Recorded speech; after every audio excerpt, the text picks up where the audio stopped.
นี่ทุกคนนี่เฮามาหอดเลยเนาะมาหอดเฮือนเลยคือมื้อเช้านี่มื้อวานนี่น้องไปยังเขียดเนาะไปยังเขียดแล้วก็ว่าบอกว่าดึกเลยสิมาบ่มาว่ามันนอนท่าก้อนใช่ไหมแล้วก็บ่เห็นแต่ว่าน้องหันบ่ได้ให้โตแล้วอยู่ไห้พุ่นเนาะเขาว่าอยู่ไห้ทุกคนชาวบ้านว่าอยู่ไห้แล้วตอนเช้าสิไปนำมาไห้เนาะเพราะว่ามื้อเช้าพุ่นแหละเฮาจังสิถามน้องว่าคือไปดดแท้ไปหายังเขียดหั่นทั้งที่อัน FC หลายๆคนก็รอลุ้นแล้วก็มาสวยเรือน้องเนาะก็หลายคนแม่นทุกคนนี่คือหางเสียงของชาวบ้าน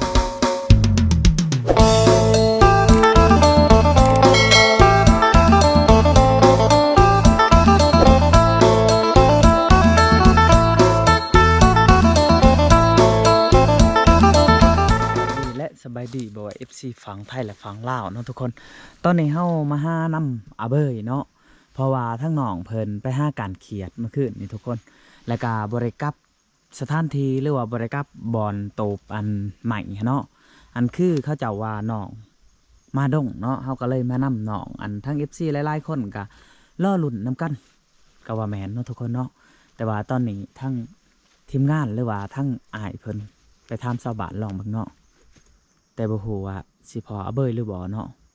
เฮาก็บ่ฮู้ว่าน้องเป็นจังไดเนาะทุกคนคืออันเว้าง่ายๆว่าอันชาวยูทูบเบอร์หลายๆคนมาเนาะน้องก็ตกใจแล้วก็หรือว่าย่านบ่เฮาก็บ่ฮู้เนาะตอนนี้เพิ่นไปหาน้ำเลยเนาะเฮาอยู่ดงทุกคนได้ตอนนี้เนาะกับชาวบ้านมาเลยเป็นได้เห็นบ่มาเห็นคนอยู่ดินี่ชายมันโอ้อยู่พี่บ่ถามลองเบิ่งใกล้เติบบ่แต่นี่ไปบ่ไปใกล้นี่ย่างไปเลยบ่ได้บ่ย่างเจ้าย่างไปดูคอยสิถานในรถตายอยู่นี่เด้อโอเคคันเห็นน้องแล้วก็บอกน้องดีๆเด้อให้มาหาเฮาอยู่พี่เด้อทุกคนเนาะตอนนี้เพิ่นก็ไปเนาะบ่ฮู้ว่าเป็นจังไดเนาะทาง FC หลายๆฐานก็เป็นห่วงคือทางบ่าวสัญญานี่ก็มาแต่เช้านี่ทุกคนเนาะมาอันหาลุงโจ้ยแล้วก็ว่าสิมาถ่ายคลิปน้องเนาะแต่ว่าบ่เห็นน้องในเฮือนเนาะถามเขาเจ้าหลายๆคนถามชาวบ้านหลายๆคนเนาะเขาเจ้าว่าน้องไปหาการทุกคนหรือว่าไปหาเยื่องนั่นเองแต่บ่เห็นเลยอัน FC หลายๆฐานก็ล่อลุ่นแล้วก็ล่อเบิ่งนํกันทุกคนอันคือมื้อเว้นนี่ก็ไล่ส่องมาทุกคนอยากมาถ่ายน้องเนาะแต่ว่ากลับมืดแล้วเพราะว่าบ่เห็นน้องเมื่อยทาน้องก็ว่าแม่นเนาะทุกคนได้ตอนนี้น้องป๊บมาอยู่ป่าเขาเจ้าว่าเนาะแต่บ่ฮู้ว่าน้องป๊บเรื่องยังเหตุยังเนาะเฮาก็ยังบ่ฮู้เนาะมากับชาวบ้านน้ำมันรถก็สิหมดเลยทุกคนแต่บ่ฮู้ว่าสิฮอดเทือนหรือบ่เนาะป้าเถอะฮอดเทือนได้ล่ะเด้อ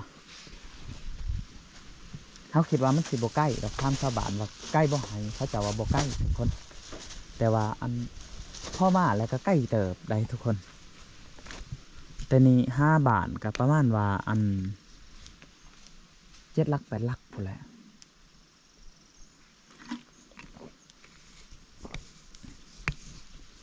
แต่เฮาก็รอลุ้นแต่ก็รอเบิ่งนำกันว่าเพิ่นไปนำสิเห็นบ่หรือบ่เนาะเพิ่นว่าหายบ่ใกล้ว่าจะเจาะนี่น่าจะเป็นห้าการนกการนูทุกคนบ่าวสัญญาว่าเนาะทางน้องอาเบยเพิ่น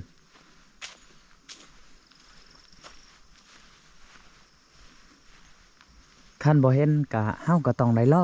อบื้ออื่นหรือว่าบื้ออื่นบื้อฮื้อเนาะทุกคนอย่าว่าน้องเพิ่นเห็นรถยูทูบเบอร์มาหลายแล้วก็คิดย้านบ่หรือว่าจังได๋เนาะเพราะว่าน้องบ่มีผู้อบรมสั่งสอนก็ว่าแม่นทุกคน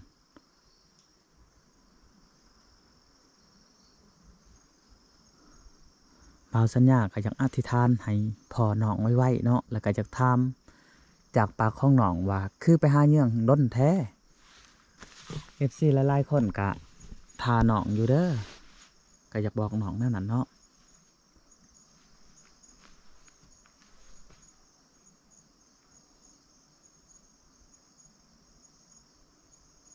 ตอนนี้ก็เวลาก็6 โมงแล้วทุกคนเลย ตะเวนคำแล้วเนาะคำแห้งเลย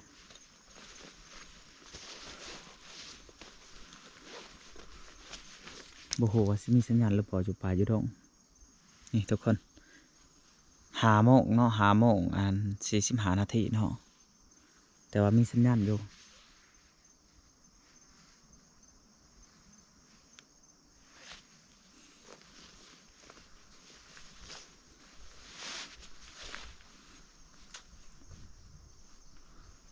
อย่าว่าได้ทางไปนำเนี่ยก็ไปเลยเนาะทุกคนเบาสัญญาก็สิแหวอีกแล้วเนาะสิบ่จักทางมือ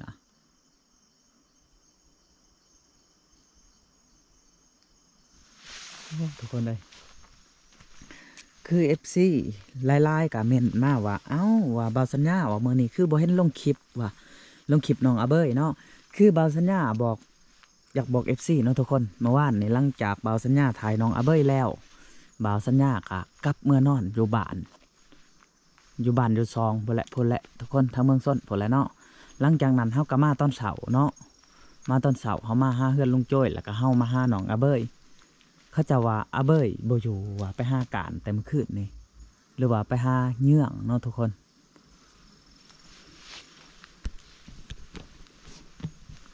เฮาก็เลยบ่ได้ถ่ายคลิปน้องซัมมื้อเช้านี่แล้วก็ FC โทรมาอีกให้มาเบิ่งน้องอาเบยใหม่เนาะทางเบาลาเนี่ยเนาะก็โทรมาเฮากะมานำเบิ่งน้องก็เขาเว้าว่า20 บาทเนาะทุกคนเขาเจ้าเฮ็ดให้เฮ็ดสวนเท่านี้แหละเขาเจ้าว่าเห็นน้องอยู่กะพี่แหละทุกคนอยู่ให้ต้นนี้แหละเนาะก็เลยเฮากะทาน้องอยู่นี่เพราะว่า20 บาทให้ทาในนี่ยันทั้งน้องเพิ่นยานบ่หรือว่าจังได๋นี่แหละเฮาก็บ่จักเนาะบ่ฮู้ว่าน้องย่านเรื่องเฮ็ดได้เนาะเพราะว่าทั้งที่ยูทูบเบอร์แต่ละคนเนาะก็บ่ได้เครียดบ่ได้หายน้องเนาะทุกคนเนาะเว้าดีกับน้องอยู่เสมอเนาะก็คืออยากให้น้องเป็นคนดีเป็นคนหูผู้ดีเนาะแต่บ่ฮู้ว่าน้องอันปบไปได้จังไดเนาะทุกคนเนาะ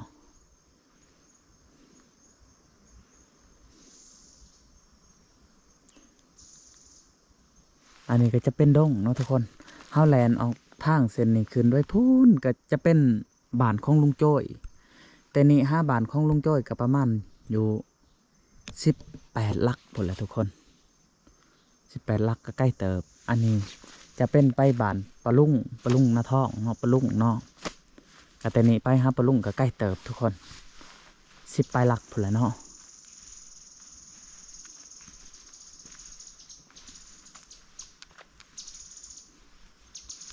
คำเลยทุกคนเลยโอ้นานมากเลยทุกคน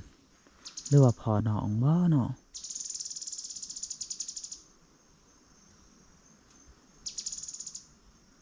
น่าจะพอทุกคนเพิ่งปันเนาะขั้นว่าบ่พอนี่เราจะมาอะไรแหละห้าว่าได้เราจะมาอะไรแหละ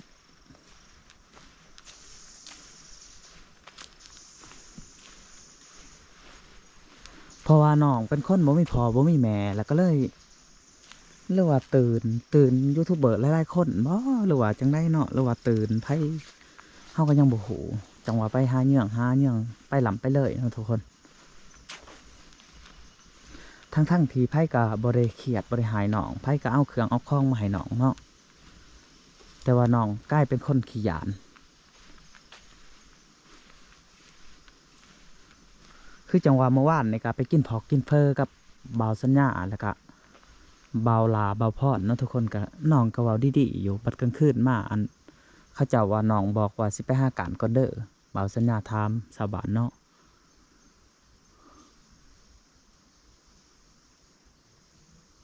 เสียงหยังมาเลยคือว่าพอกับไข่เนาะทุกคนเนาะ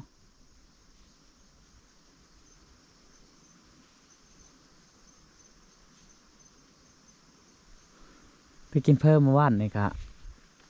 เฮาก็ถามน้องถามว่าแซ่บบ่เบ้ยแซ่บเพิ่นว่า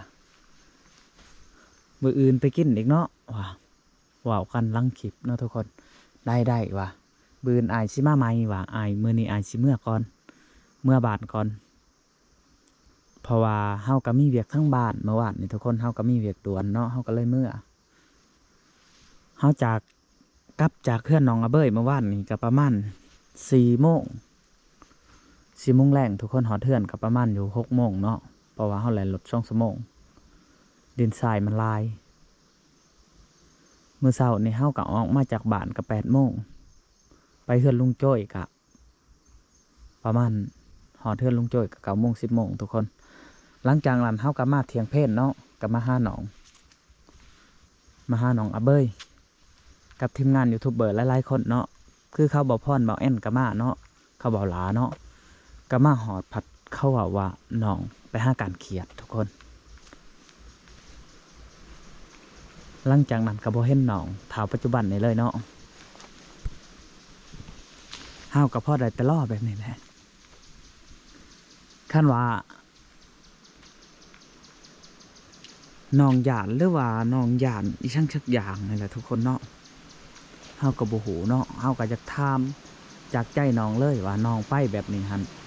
บ่คิดบ่ห่วงอันทั้ง FC ทั้งอายบ่อยากให้เป็นคนดีนะ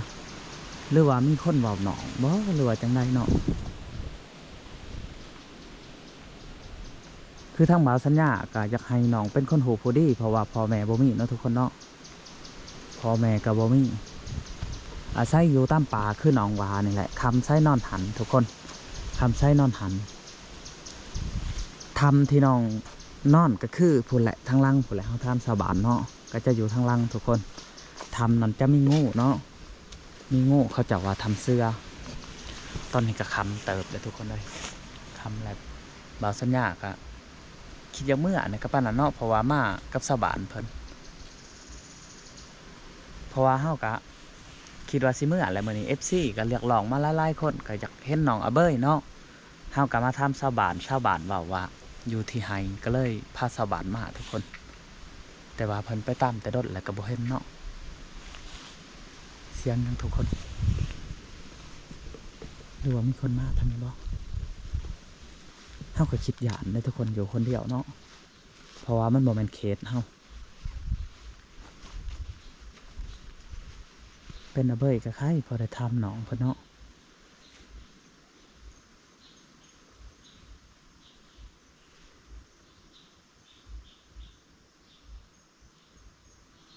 น่าจะเป็นเสียงนกเสียงนูหรือว่าเสียงไก่ป่านี่แหละเนาะ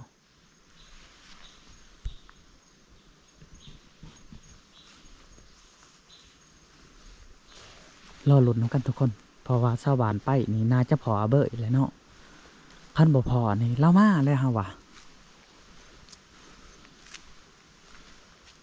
น่าจะเว้ากันกับอาเบยอยู่ตอนนี้สารทั้งอายเพิ่นมาเลยแหละหรือว่าเฮาสิขี่รถนำบ่เฮาพยานก้ายให้เนาะเฮาบ่ฮู้ว่ามุงใด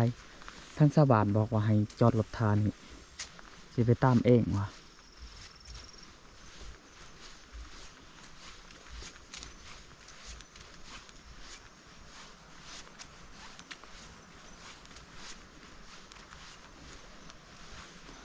คันชาวบ้านไปเลยนี่เฮาก็สิแหวไว้ได้ทุกคนแหวในได้แหวแบบว่าอัน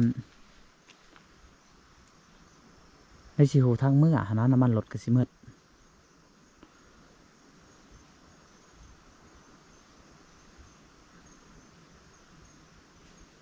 มาแล้ว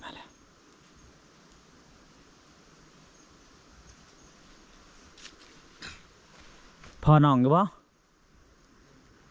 ฮะบ่เห็น